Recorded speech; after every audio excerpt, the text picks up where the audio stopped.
તારું એડમિશન થઈ ગયું છે, તમે જઈ શકો છો.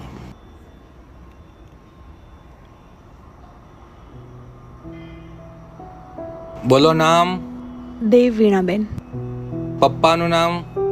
વીણાબેન. વીણાબેન? આ તે કેવું નામ? પપ્પા નથી કે શું? દેવ પાછળ મારું નામ જ લાગશે, એના પપ્પાનું નહીં.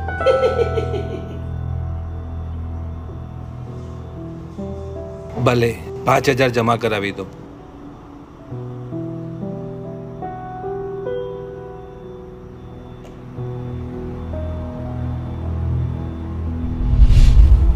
પણ મારી પાસે તો આટલા જ છે.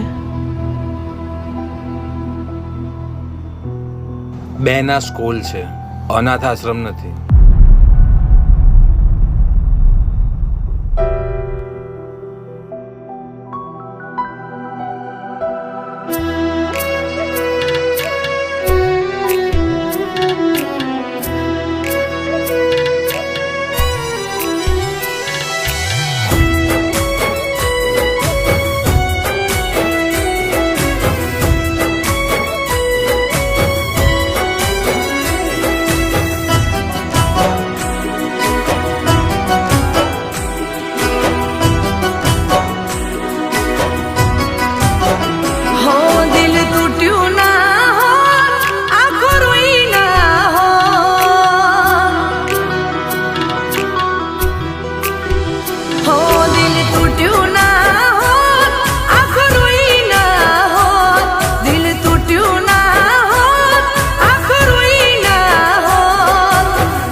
વીણા, આ મારી વાઈફ નીતુ છે. અરે કાશ આપણે મળ્યા જ ના હોત. વીણા, વીણા વીણા હું તને કહેવાનો જ હતો કે હું પરણિત છું, પણ આપણા બંને વચ્ચે આ બધું એટલું જલ્દી થયું કે રવિ, હું બધું ભૂલી જવા માંગુ છું.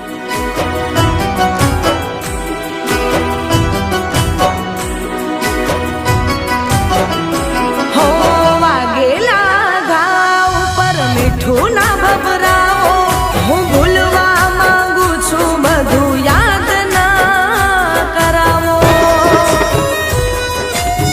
હો પ્રેમ રે કર્યાનો મને થાય છે પસ્તાવો, અમે મરી જાશું, અમને કોક તો બચાવો. હો અરમાનો દિલમાં દફનાવી દીધા, અરમાનો દિલમાં દફનાવી દીધા, સમય ને સંજોગ અમે અપનાવી લીધા. ચિંતાની કોઈ વાત નથી, તમે માં બનવાના છો. દિલ તૂટ્યું ના હોત, આંખો રોઈ ના હોત, દિલ તૂટ્યું ના હોત, આંખો રોઈ ના હોત, કાશ આપણે મળ્યા જ ના હોત. હો કાશ આપણે મળ્યા જ ના હોત.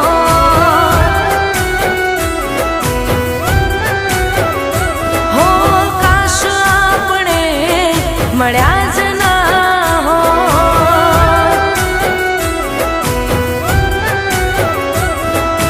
કાશ આપણે મળ્યા જ ના હોત. બેન, રવિએ મને બધી જ વાત જણાવી દીધી છે. નીતુ, થોડા વર્ષો પહેલા હું જનજાગૃતિ અભિયાન માટે ડુંગરપુર ગયો હતો. ત્યાં મારી મુલાકાત વીણા સાથે થઈ હતી ને મને એની સાથે પ્રેમ થઈ ગયો હતો. 3-4 મહિના બાદ એ મને પત્ર લખીને જણાવે છે કે એ મારા બાળકની મા બનવાની છે. તમારા બંનેની જવાબદારી પણ હવેથી અમારી છે. અને હા, દેવની સ્કૂલની ફીસ અને એડમિશન અમે કરાવી દીધું છે. તમારે હવે કોઈ જ ચિંતા કરવાની જરૂર નથી. તમારા બંને વચ્ચે જે પણ થયું એ એક સંજોગ હતો.